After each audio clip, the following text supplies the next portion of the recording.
Hey guys, അപ്പോൾ ഞാൻ എൻ്റെ ലൈഫിൽ ആദ്യമായിട്ട് ഒറ്റയ്ക്ക് ട്രാവൽ ചെയ്യാൻ പോവുകയാണ്. അമ്മയും ആരുമില്ല എൻ്റെ കൂടെ. ഞാൻ ഒറ്റയ്ക്ക് വണ്ടി കയറി എൻ്റെ നാട്ടിലേക്ക് പോവാണ്. ആലപ്പുഴയിലാണ് എൻ്റെ നാടുള്ളത്.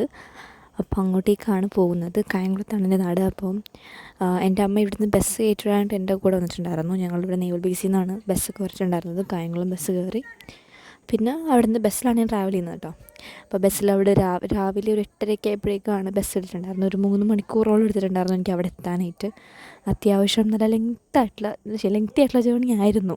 കുറേ നേരം ഇരുന്ന് മടുക്കുന്നുണ്ടായിരുന്നു. ഞാൻ കുറച്ച് നേരം കിടന്ന് ഉറങ്ങിയിട്ടുണ്ടായിരുന്നു. പക്ഷേ എനിക്ക് കുറേ നേരം ഉറങ്ങാൻ പറ്റത്തില്ല. എങ്ങാനും കൂടുതൽ ഉറങ്ങി പോവുകയാണെങ്കിൽ ബസ് എങ്ങാനും മിസ്സായി പോകുമെന്നുള്ളൊരു പേടിയൊക്കെ ഉണ്ടായിരുന്നു.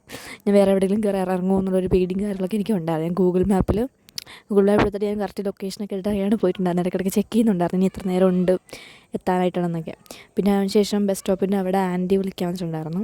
KSRTC സ്റ്റാൻഡിൻ്റെ അവിടെ തന്നെ. അപ്പോൾ ആൻറ്റിയാണ് എന്നെ വീട്ടിലേക്ക് കൊണ്ടുപോയിട്ടുണ്ടായിരുന്നത്.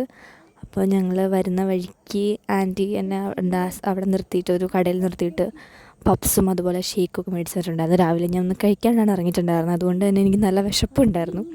ആ ഒരു സമയമൊക്കെ ആയപ്പോഴേക്കും നല്ല വെയിലായിരുന്നു. വെയിലൊക്കെ അടിച്ചിട്ട് എനിക്ക് തലയും വേദനിക്കുന്നുണ്ടായിരുന്നു. വണ്ടിയിൽ അത്ര നേരം ഞാൻ പാട്ട് കേൾക്കുന്നുണ്ടായിരുന്നു, ഉറങ്ങുന്നുണ്ടായിരുന്നു, വെറുതെ ഇരിക്കുന്നുണ്ടായിരുന്നു.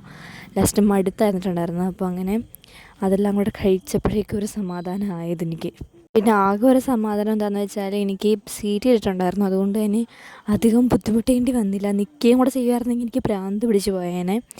അതിന് മര്യാദയ്ക്ക് മനസ്സമാധാനമായിട്ട് നിന്നിട്ടൊക്കെയാണ് വന്നിട്ടുണ്ടായിരുന്നത്. അതുകൊണ്ട് വലിയ കുഴപ്പമുണ്ടായില്ല ഈ ഒരു ജേണി. അപ്പോൾ അതിൽ മാത്രമുള്ള video. Thanks for watching. Bye bye.